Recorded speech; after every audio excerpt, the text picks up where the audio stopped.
Hi guys, ಎಲ್ರಿಗೂ ನಮಸ್ಕಾರ. Welcome back to Akshata Kannada blog.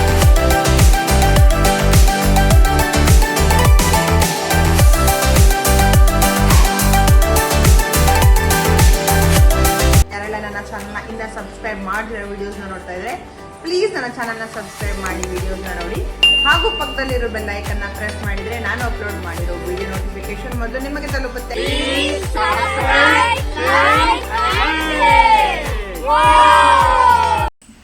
Akshu ಮಾಡಿರೋ ಮರುಳಾದ ತುಪ್ಪ.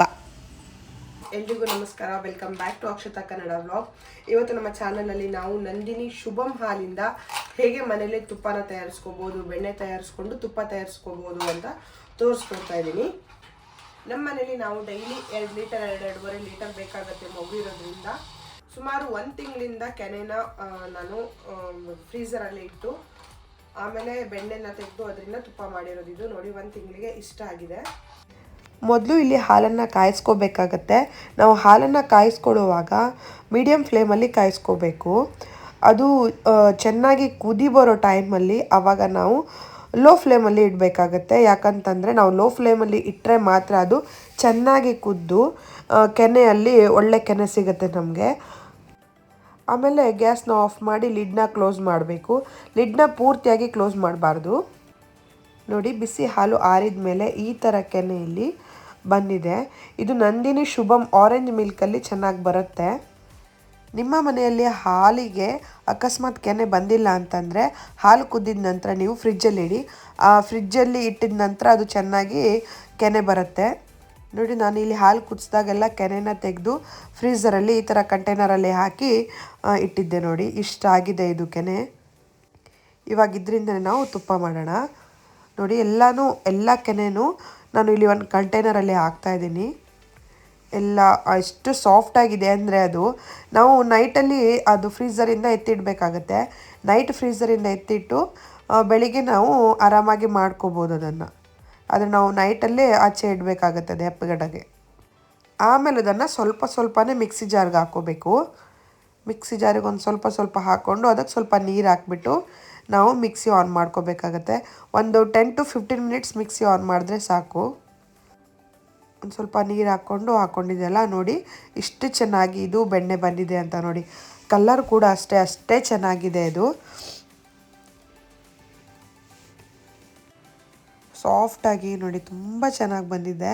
ಒಂದು ಸ್ವಲ್ಪ ನೀರು ಹಾಕಿ ಮಿಕ್ಸಿಗೆ ಆನ್ ಮಾಡ್ಕೊಂಡ್ರೆ ಆಯಿತು. ಆಮೇಲೆ ಒಂದು ಪಾತ್ರೆಯಲ್ಲಿ ನಾನು ಎಕ್ಸ್ಟ್ರಾ ನೀರು ತೊಗೊಂಡು ಇಟ್ಕೊಂಡಿದ್ದೆ. ನೋಡಿ, ಆ ಬೆಣ್ಣೆನ ತೆಗೆದು ಈ ಥರ ಪಾತ್ರೆಯಲ್ಲಿ ಹಾಕೋಬೇಕಾಗತ್ತೆ ನೀರಲ್ಲಿ. ಬೆಣ್ಣೆ ತುಂಬಾ ಚೆನ್ನಾಗಿ ಬಂದಿದೆ. ನೋಡಿ, ನನಗೆ ಇಷ್ಟು ಬೆಣ್ಣೆ ಸಿಕ್ಕಿದೆ. ಈ ಬೆಣ್ಣೆನ ಇವಾಗ ನಾವೊಂದು ತಳ ದಪ್ಪಗಿರೋ ಪಾತ್ರೆಯಲ್ಲಿ ಮಾಡ್ಕೋಬೇಕಾಗತ್ತೆ. ತುಪ್ಪನ ನಾವು ಯಾವತ್ತೂ ಅದು ಸೀದೋಗಲ್ಲ ತಳ ದಪ್ಪ ಇರೋ ಪಾತ್ರೆ ಮಾಡಿಕೊಂಡ್ರೆ. ಆಮೇಲೆ ಬೆಣ್ಣೆ ಹಾಕಿರೋ ನೀರನ್ನ ಒಂದು 2-3 ನೀರನ್ನ ಚೇಂಜ್ ಮಾಡಬೇಕಾಗತ್ತೆ. ಅದು ಹಾಲು ಮಜ್ಜಿಗೆ ಥರ ಇರುತ್ತಲ್ಲ, ಅದು ಬಿಟ್ಕೊಳತ್ತೆ. ಆವಾಗ ಪಾತ್ರೆ ಒಂದು ಸ್ವಲ್ಪ ಕಾದ್ಮೇಲೆ ಅದಕ್ಕೆ ಈ ಥರ ಬೆಣ್ಣೆನ ಹಾಕೋಬೇಕು. ನೋಡಿ, ಪಾತ್ರೆ ಒಂದು ಸ್ವಲ್ಪ ಕಾದಿರಬೇಕು. ಜಾಸ್ತಿ ಕಾದಿದ್ರೆ ಅದು ಸೀದೋಗ್ಬಿಡುತ್ತೆ. ಬೆಣ್ಣೆ ಹಾಕಿದ ತಕ್ಷಣವೇ ಸೀದೋಗ್ಬಿಡುತ್ತೆ. ಒಂದು ಸ್ವಲ್ಪ ಬಿಸಿ ಮಾಡಿದ್ರೆ ಸಾಕು. ಪಾತ್ರೆ ಒಂದು ಸ್ವಲ್ಪ ಕಾದಿರ್ಬೇಕಷ್ಟೆ. ನಾನೆಲ್ಲ ಬೆಣ್ಣೆಯನ್ನು ಇದರಲ್ಲಿ ಹಾಕೋತಾ ಇದ್ದೀನಿ.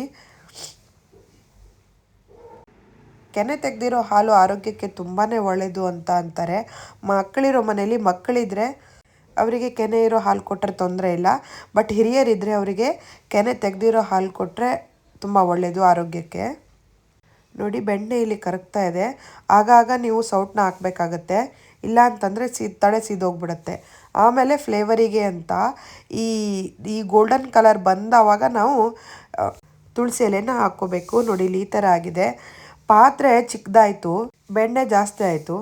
ನಾನು ಇಲ್ಲಿ ಕುಕ್ ಮಾಡ್ತಾ ಇರುವಾಗಲೇ ನಮ್ಮ ಅತ್ತೆ ಬಂದರು ಲಾಸ್ಟಲ್ಲಿ.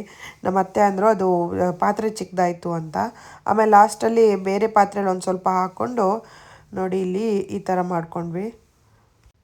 ಇಲ್ಲಿ ಬೆಣ್ಣೆ ಕಾದು ಬೆಣ್ಣೆ ತುಪ್ಪ ಆಗಿದೆ. ಈ ತುಪ್ಪನ ಸೋಸ್ಕೋಬೇಕು. ನೋಡಿ, ಇಷ್ಟು ಚೆನ್ನಾಗಿ ಬಂದಿದೆ ಅದು.